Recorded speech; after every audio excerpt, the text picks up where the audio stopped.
요한계시록 18장 1절에서 18절까지 10절 말씀 교독합니다. 이 일 후에 다른 천사가 하늘에서 내려오는 것을 보니 큰 권세를 가졌는데 그의 영광으로 땅이 환하여지더라.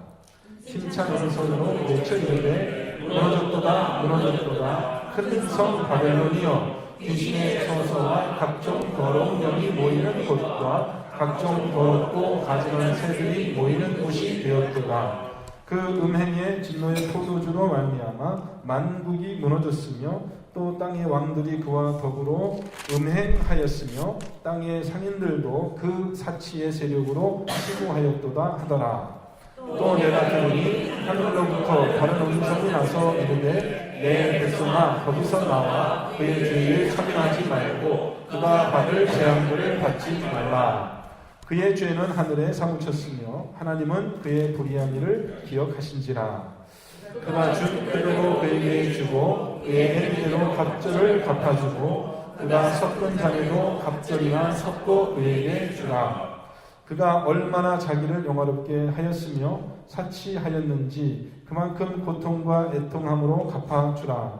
그가 마음에 말하기를 나는 여왕으로 앉은 자요 과부가 아니라 결단코 애통함을 당하지 아니하리라 하니 그러므로 하루 동안에 그 재앙들이 이르리니 곧 사망과 애통함과 흉년이라.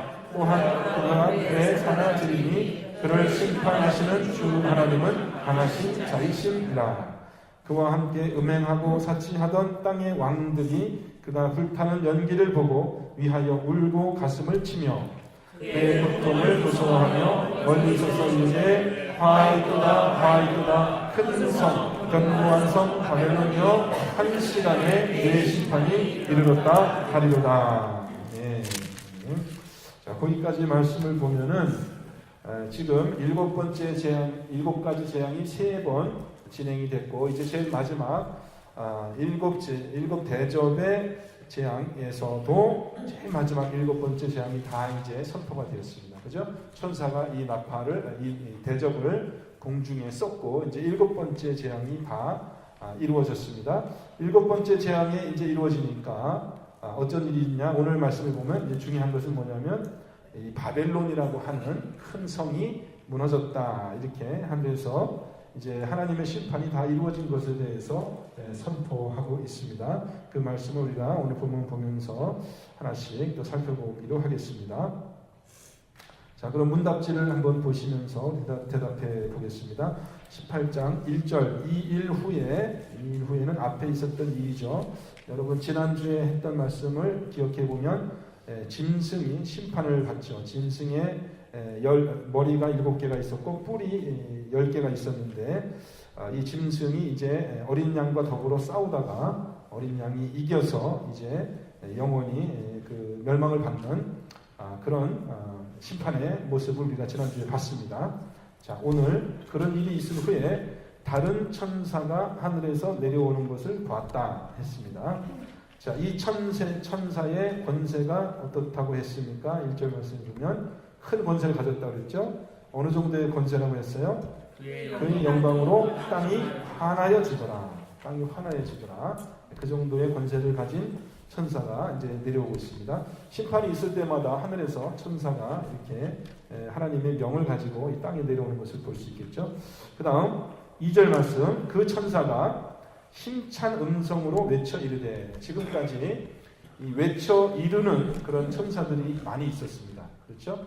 그러니까 헤럴드라고 그렇게 보통 이야기를 하는데 소식을 전하는 그런 천사들이죠. 그래서 왕궁에서 이제 왕이 어떤 일을 할 때 큰 소리로 이제 그 외치는 그런 천사죠. 그러니까 하나님의 심판을 미리 외치는 그런 천사입니다. 뭐라고 외쳤습니까? 네, 바벨론이 무너졌도다 했습니다. 그러면서 이 바벨론은 어떤 곳이라고 이야기를 합니까? 한 3가지 정도로 우리가 요약할 수 있는데 3가지 정도. 바벨론은 어떤 성이라고요? 이제 귀신의 처소, 귀신이 모이는 곳, 또 각종 더러운 영이 모이는 곳, 또 각종 더럽고 가증한 새들이 모이는 곳. 자, 그러면 더럽고 가증한 새들이라는 것은 우리가 이제 그 레위기를 보면 짐승을 정한 짐승과 부정한 짐승으로 나누잖아요. 그래서 땅에 기는 짐승도 있고 또 가축들도 있고 물고기도 있고 새도 있지만은 새 중에서도 이제 이 더럽고 가증한 새들은 주로 어떤 종류입니까? 우리가 독수리나 뭐 올뱀이나 까마귀나 이런 종류들은 다 어떤 종류냐 하면은 왜 더러운 짐승이라고 했을까요? 그런 짐승들의 특징이 뭐예요? 이 시체, 죽은 시체의 고기를 먹잖아요. 그러니까 죽은 시체는 우리가 더러운 것이라고 우리가 율법적으로 생각하기 때문에 접촉하면은 접촉하는 사람도 더러워지잖아요. 그러니까는 이 새들이 뭐 비둘기나 뭐 이런 새들은 좀 깨끗한 새죠. 참새나 이런 새들은. 그렇지만 이런 맹금류라고 하죠. 짐승의 썩은 고기를 먹는, 그러니까 이 육체의 썩은 고기를 먹는 그러한 새들이 모이는 곳이 되었다 했어요. 그러니까 이 바벨론이라는 성은 보십시오. 귀신이 모이고 더러운 영이 모이고 시체에 썩은 그런 것이 모이는 그런 성이다. 이렇게 이야기됩니다. 근데 이 바벨론 성이라는 것이 이 지구상의 어디에 있는 한 지역을 의미하는 것일까요? 아니면은 이 세상 전체를 의미하는 것일까요? 그죠? 네. 바벨론이라는 어떤 지역이 있어서 거기만 그렇다고 우리가 생각하는 게 아니라 이 큰 성 바벨론이라는 것은 결국 이 세상에 하나님을 대적하는 그 악한 세력들이죠. 그 세력들이 자리하고 있는 이 세상의 모든 것을 다 지금 이야기하는 것입니다. 자, 그럼 3절 말씀으로 넘어가 보겠습니다. 근데 이 바벨론은 이제 여인으로 이제 비유를 해가지고 앞에 우리가 17장에 보면은 음녀라고 했잖아요. 음녀. 근데 17장 18절을 보면 네가 본 그 여자는 요한이 음녀를 봤잖아요. 그죠? 17장 음녀를 보니까 땅의 왕들을 다스리는 큰 성이라 그렇게 했어요. 그러니까 이 17장에서 요한이 본 음녀는 결국 뭐예요? 큰 성 바벨론이에요. 바벨론이 곧 그 음녀라는 거죠. 그래서 이 바벨론을 여인으로 비유를 했는데, 그러면 이 바벨론의 행실이 어떻다는 겁니까? 3절 말씀 보면은 바벨론의 세 가지 행실이 나옵니다. 뭐예요? 그 음행의 진노의 포도주로 말미암아 취하게 하는, 음행으로 취하게 하는, 여기 진노의 포도주라고 번역이 되어 있는데 여러분 영어 번역을 좀 참조하시면은 이것이 미치게 하는, 아주 그냥 미치게 하는, 돌게 하는 그런 정신을 혼미케 하는 그런 와인, 그런 포도주로 취하게 해가지고 정신을 혼미케 해가지고 음행으로 말이죠. 음행으로 이렇게 취하게 해서 만국이 무너졌다 이렇게 됐습니다. 이 성 때문에요. 그 다음에 두 번째는 또 어떤 행실입니까? 땅의 왕들이 그녀와 더불어 음행을 하였다 이렇게 되어 있고요. 또 세 번째는 땅의 상인들도 그 사치의 세력으로 치부하였다 이렇게 되어 있습니다. 그러면 만국이 무너졌다. 만국이 그 음행의 포도주에 취하여 무너졌다 그랬고요. 땅의 권력자들이죠. 이 왕들도 그 바벨론의 음행을 따라서 음행을 하였고, 또 상인들이라고 하면은 이제 돈을 많이 가지고 있는 그런 사람들 이야기하겠죠. 그 바벨론의 그 사치를 본받아서 그것으로 치부하였다 이렇게 되어 있어요. 그러니까는 이 바벨론이라는 것은 온 세상을 이렇게 음행에 빠지게 하는 그러한 나쁜 그런 성이죠. 자, 그렇게 바벨론 행실이 있고요. 그러면 이제 하나님의 심판이 다시 선포되고 있습니다. 지금 바벨론은 그런 성입니다. 자, 4절 말씀 보니까요. 또 내가 들으니 하늘로부터 다른 음성이 나서, 아까 그 천사가 이야기하는 것일 수도 있고 아니면 하늘에서 또 다른 음성이 났는데, 이제부터는 이제 다시 이 바벨론의 심판이 선포되고 있는데, 이 음성이 있잖아요. 이 음성 4절에서 나는 음성이 어디까지 그 음성이 나는 거냐 하면은 20절까지. 그러니까 하늘에서 지금 음성이 났다고 그랬죠. 그 음성이 하는 말이 4절에서 20절까지 쭉 이어지는 겁니다. 일단 10절까지만 우리가 말씀을 드렸습니다. 뭐라고 그랬습니까? 4절에서 뭐라고 그랬어요? 네. 이 심판을 받는 그 성 중에 있는 백성에게, 하늘의 심판이 나는 백성에게 뭐라고 얘기하냐면, 거기서 나와 그의 죄에 참여하지 말고 그가 받을 재앙들을 받지 말라 이렇게 되어 있어요. 여러분, 만약에 어느 성에 심판이 임한다면 그 성에 의인이 있을 수도 있잖아요. 그죠? 그 성에 심판이 임하는데 거기에 의인이 있을 수도 있단 말이에요. 그 의인은 어떻게 해야 되겠어요? 그 성에 심판이 임하면 어떻게 해야겠어요? 여러분 소돔과 고모라를 생각해 보면 소돔과 고모라에 심판이 있으니까 어떻게 해야겠어요? 거기 의인이 몇 명 있었습니까? 의인이 몇 명 있었어요? 소돔 성에? 없었죠. 네? 5명도 없었어요. 5명도 안 됐어요? 몇 명 있었죠? 없었어요, 한 사람도? 아니 소돔성에 이제 하나님이 소돔성을 심판했잖아요. 불과 유황으로 심판했잖아요. 그렇죠? 근데 이제 아브라함이 막 이제 50명 있는데 의인 50명 있는데 하나님 그 성을 다 멸하시면 어떻게 합니까? 그러니까 하나님이 50명 없다. 그리고 40명이면 어떻게 하실 겁니까? 없다. 30명이면 어떻게 하십니까? 없다. 한 번만 더 묻겠습니다. 20명이면 어떻게 하겠습니까? 없다. 주여 용서하여 주옵소서. 한 번만 더 묻겠습니다. 10명 있으면 어떻게 하겠습니까? 10명 있으면 내가 그 성을 심판하지 않지. 그게 무슨 말이냐면 10명도 안 된다는 소리예요. 그래서 하나님이 그 소돔성을 심판했거든요. 불과 유황으로. 그렇게 하고 나니까 거기 의인이 있었어요? 없었어요? 있긴 있었어요. 롯이 있었잖아요. 그러니까 도망 나왔잖아요. 몇 사람이 살아나왔어요? 롯과 와이프하고 딸 둘이 넷이 나오다가 부인은 여기는 미국이니까 와이프라고 다 그러시네. 부인은 뒤를 돌아보다가 소금 기둥이 됐잖아요. 중간에. 그러니까 살은 거 구원 받은 거예요? 못 받은 거예요? 못 받았어요. 못 받았고 딸 둘만 나왔잖아요. 그죠? 사이들도 못 나오고 이 결혼한 딸이었어요. 결혼한 딸이었는데 사이들도 안 나오고 우리는 안 간다. 무슨 심판이냐. 엉뚱한 소리 하지 말라 그래서 여기다가 사이들도 다 죽고 딸만 둘이 나와가지고 또 자기 또 시아버지하고 또 이렇게 관계를 맺어가지고 관계를 맺은 건 아니고 동침해가지고 그 아들을 낳죠. 그죠? 아들을 낳아서 모압, 암몬 이렇게 이제 자녀가 이제 가는데 그러니까 결국 살아남은 사람이 의인이에요. 그죠? 살아남은 사람 의인 몇 명이었어요? 3명이 살아남았다. 3명이. 그러니까 심판이 임할 때 그 성에 만약에 의인이 있다면 어떻게 해야 됩니까? 하나님이 심판 작정을 위해서 하나님이 빠져나오라고 하는 거죠. 지금 바벨론 성이라는 것은 이 세상을 얘기하잖아요. 이 세상을 하나님이 심판할 때 혹시라도 그 바벨론 성에 이제 의인이 있다면 어떻게 해야 되겠어요? 빨리 빠져나와야 되는 거죠. 그죠? 근데 그 3명이 천사에 의해서 나왔지 의인이기 때문에 나온 건 아니죠. 천사에 의해서 나왔어요? 이끌려서 나왔어요? 아니 그렇진 않고 하나님께서 이제 빨리 내가 여기 심판할 테니까 도망하라 이제 그렇게 계시해가지고 세 사람이 살아남았고요. 이 세 사람은 어쨌든 간에 하나님이 심판에서 제외시켜준 그것이 의인이다. 의인된 증거로 우리가 이렇게 얘기하고 있고요. 또 신약 성경에 보면은 롯이 의인이다. 그래서 의인이 그 소돔 중에 거하면서 그 심령이 상했다 이렇게 얘기해요. 롯이 우리가 볼 때는 별로 의인 같아 보이지 않는데 하나님이 보시기에는 그래도 소돔 사람들과는 다른 그런 사람으로 하나님이 은혜를 주셨다는 거죠.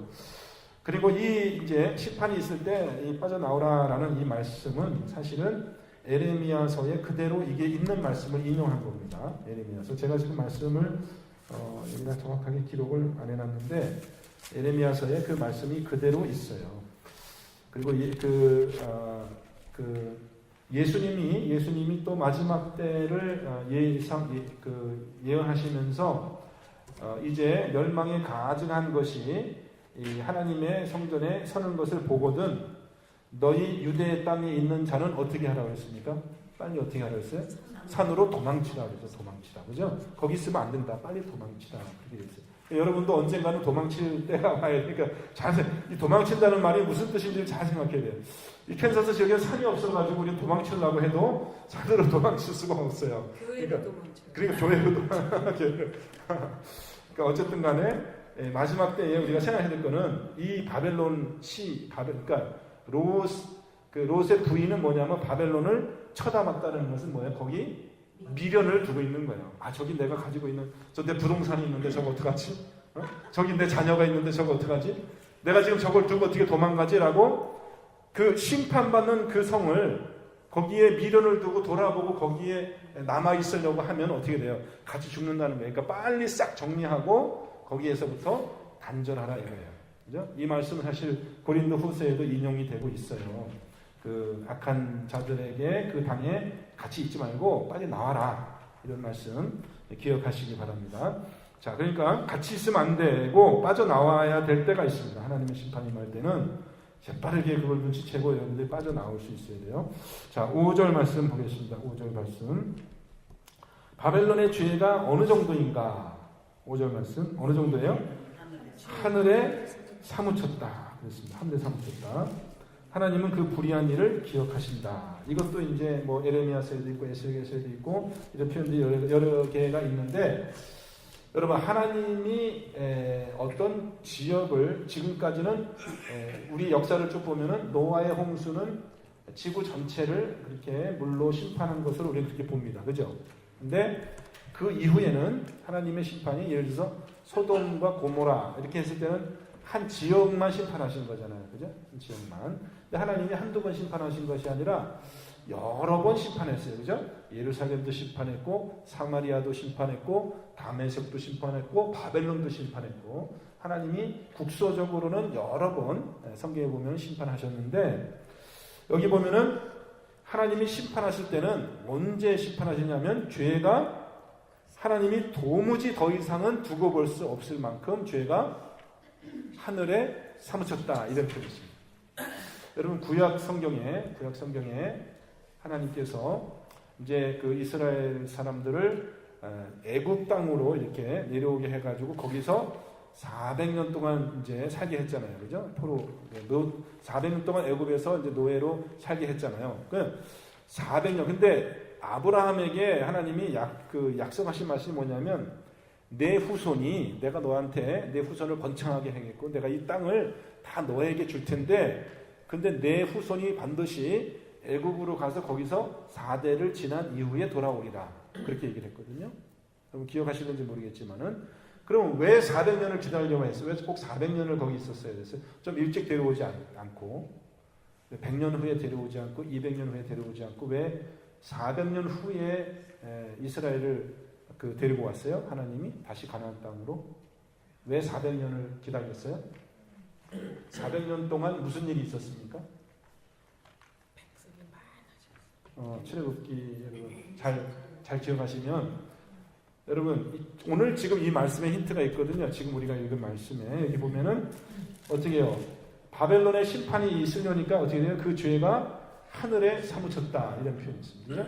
근데 구약 성경 출애굽기에 보면은 옛날 성경 번역으로 죄가 관영하다, 이런 표현이 있습니다. 여러분 들어보셨어요? 죄가 관영하다. 이게 무슨, 관영하다가 무슨 뜻이에요? 관영?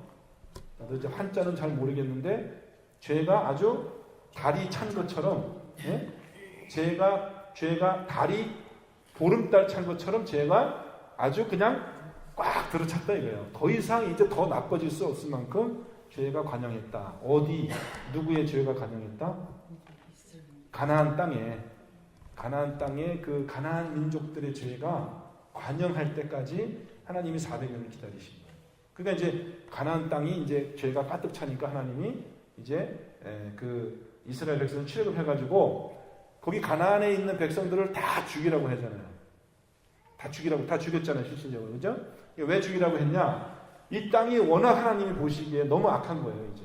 그러니까는 이스라엘 사람들을 하나님이 사용하셔가지고 가나안 민족들을 심판하신 거죠.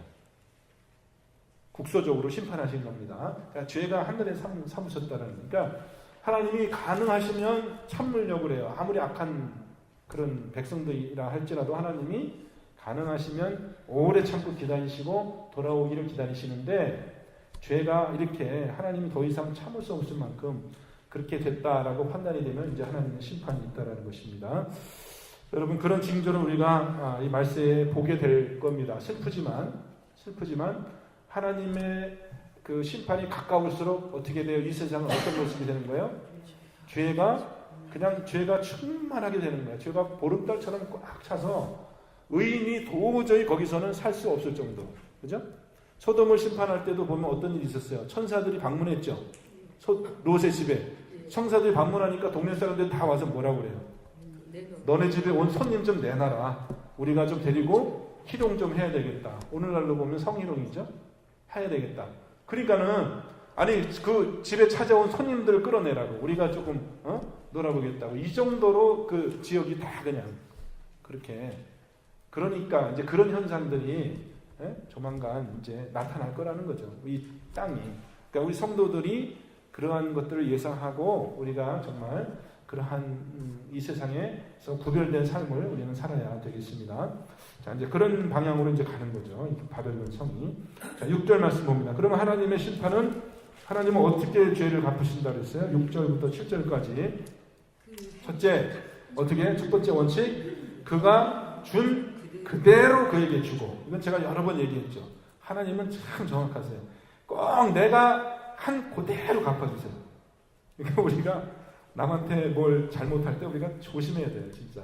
우리가 마음먹은 그대로 하나님이 그대로 한단 말이에요. 심판을. 여러분 이거 진짜 무서운 일입니다. 무서운 일이에요. 그래서 가능하면 우리가 마음 심보를 곱게 써야 돼요. 진짜로. 여러분 이거 한마디라도 오늘은 꼭 배워가시기 바랍니다. 마음을 곱게 써야지 하나님이 그대로 우리에게 갚아주고 그 다음에 두 번째는 뭡니까? 그의 행위대로 갑절을 갚아주고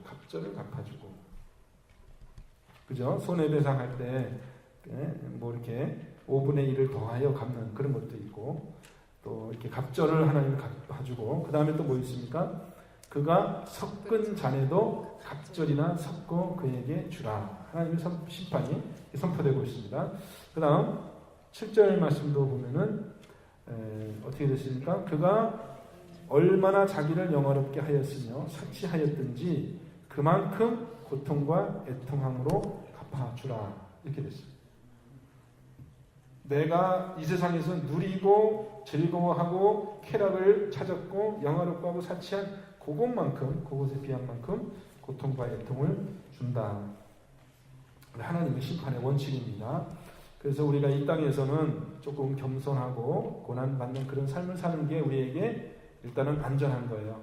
너무 그냥 이렇게 사치하고 뭐 이 세상에 쾌락을 누리고 명예를 누리고 다른 사람한테 칭찬받고 그런 것보다는 조금 겸손하게 좀 불편하게 조금 고난도 당하고 이렇게 사는 것이 우리 성도들에게는 안전합니다.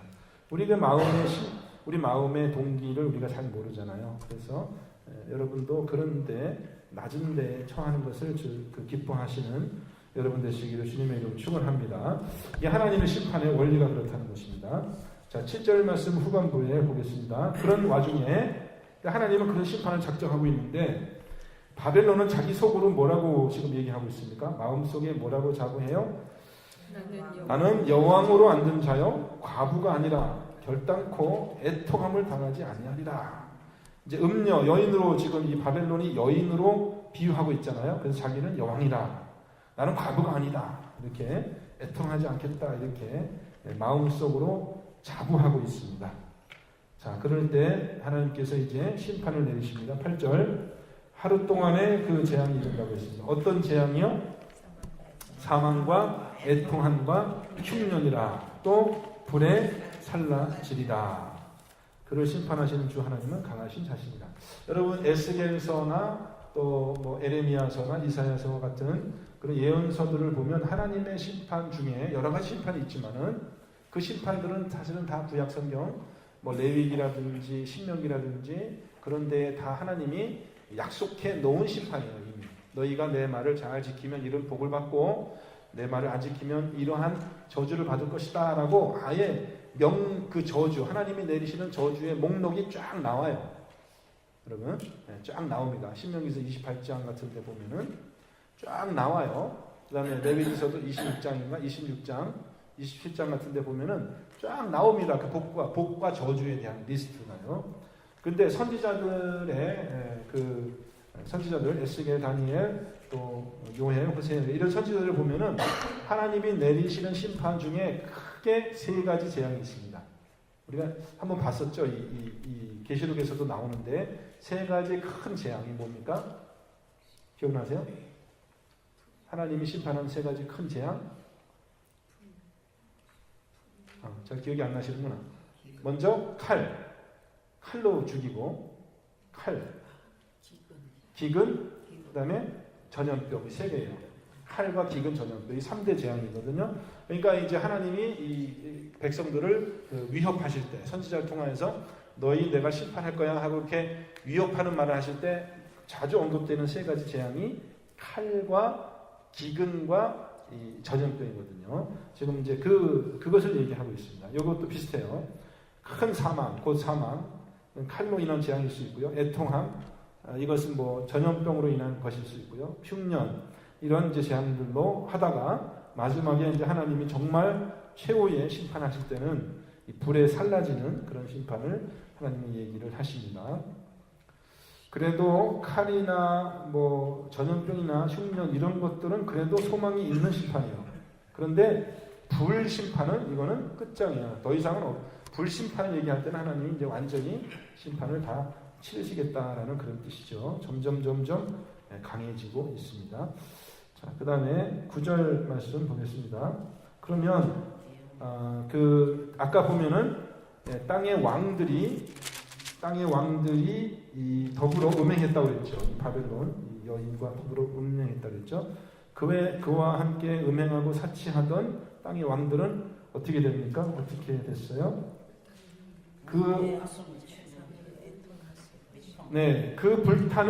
그가 불타는 여기 자꾸 그라고 나오는데 사실은 이게 정확하게 말하면 그녀라고 해야 되거든요. 바벨론 성이라고 해야 됩니다. 여성 명사예요. 그럼 9절에 보면은 그녀가 불타는 연기를 보고, 여기서 그녀는 누구예요? 바벨론 성. 바벨론 성이 불타는 것을 보고, 연기를 보고 위하여 울고 가슴을 친다고 했습니다. 그러면 슬퍼서 우는 거겠죠. 그러면 이게 어떤 울음이에요? 어떤 울음이에요? 네? 후회하고 내가 저런 바벨론 속에서 내가 지금까지 살았나? 내가 지금까지 참 헛살았구나. 내가 지금이라도 회개하고 이렇게 심판당하는 저 바벨론하고 이제 나의 관계를 끊고 내가 이제 하나님 편에 서야겠다라는 회개의 울음이에요? 아니면은 그 불타는 성읍인데 내가 같이 행음하던, 어떻게 보면 내가 여인이라면 내 남편이잖아요. 그죠? 그 불타는 그 성읍을 보면서 아쉬워하고 조금 슬퍼하는 그런 마음, 억울한 네, 그런 마음이라는 거예요. 여전히 심판을 당하면서도 여전히 미련을 버리지 못하는 그런 모습을 봅니다. 참 얼마나 미련합니까? 얼마나 미련해요? 이것이 하나님의 저주를 받은 사람의 최후의 모습이에요. 참 우리가 이것을 깊이 생각하고 두려워해야 되죠. 나마저도, 나 같은 사람마저도 그러한 것에 빠지지 않도록. 여러분, 가롯 유다의 그 최후를 생각해 보십시오. 얼마나 비참합니까? 가롯 유다의 최후를 생각해 보십시오. 심판받은 사람의 모습, 얼굴 그 표정. 화가가 가롯 유다의 얼굴을 이렇게 그리려고 애를 썼잖아요. 얼마나 공포스럽고 무서운 얼굴인지 몰라요. 그런 우리가 절대 그런 고통 속에 우리가 들어가서는 안 됩니다.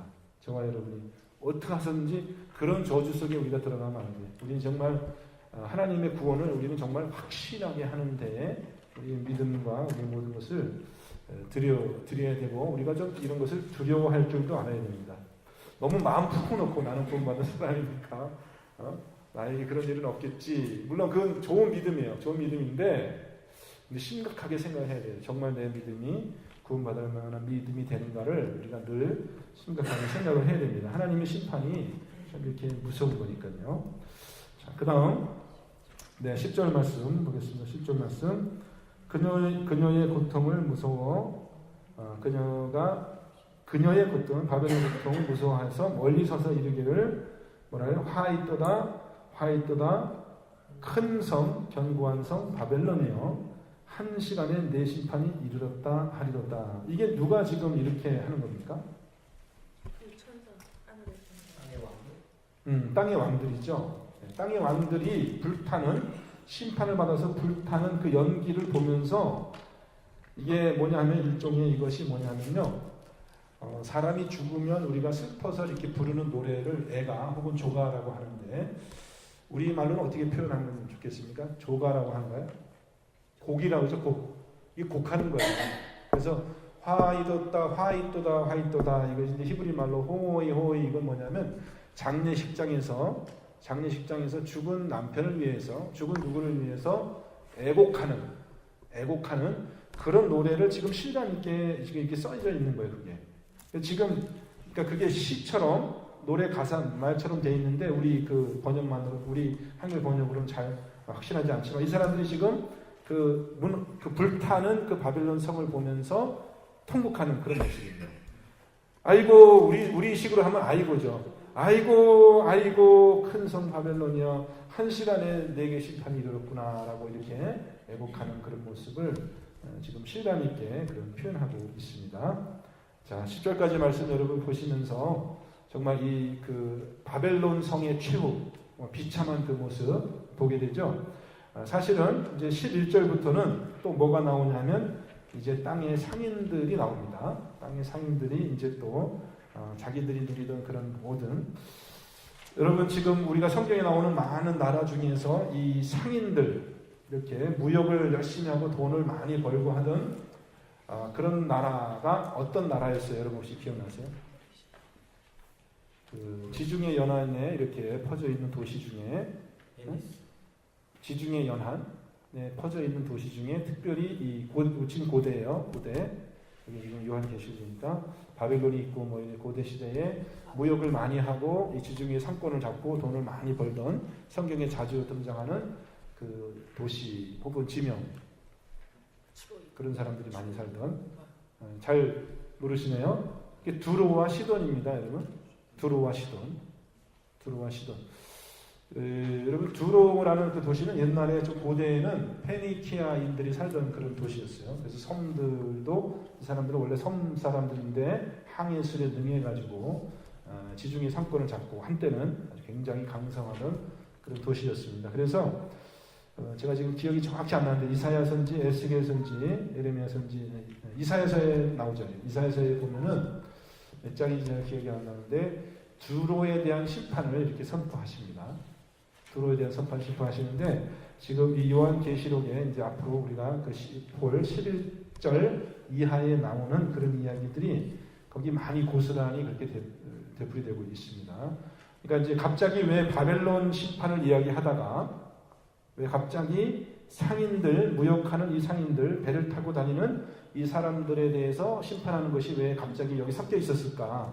조금 이 편집이 우리에게 볼 때 이 배열이 조금 갑작스럽거든요. 근데 여러분이 이제 그 에스겔서라든지 이사야서라든지 에레미야서라든지 선지서에 익숙한 여러분 유대인의 그런 익숙한 성경에 익숙한 사람들이라면 바로 이걸 알 수가 있어요. 하나님께서 이제 이 바벨론 성만 심판하시는 것이 아니라 이 자기들의 그 상업적인 그런 그런 물질적인 풍요를 자랑하던 그러한 바다의 그 섬들과 또 무역하는 이런 사람들을 하나님이 심판한다라는 것이죠. 그게 다 결국은 이 세상을 장악하고 있는 그런 세력들을 하나님이 심판하실 것을 이야기합니다. 그렇게 일단 아시고요. 그래서 11절 말씀부터 20절 말씀까지 오늘 이 천사가 선포하는 그 심판의 후반부는 우리가 다음 시간에 다음 주에 보기로 하겠습니다. 오늘 한꺼번에 다 하기는 조금 분량이 큰 것 같아요. 자, 어떻게 오늘 배운 말씀만 봤을 때 여러분 혹시 궁금하거나 이해가 잘 안 되는 그런 부분이 있으신가요?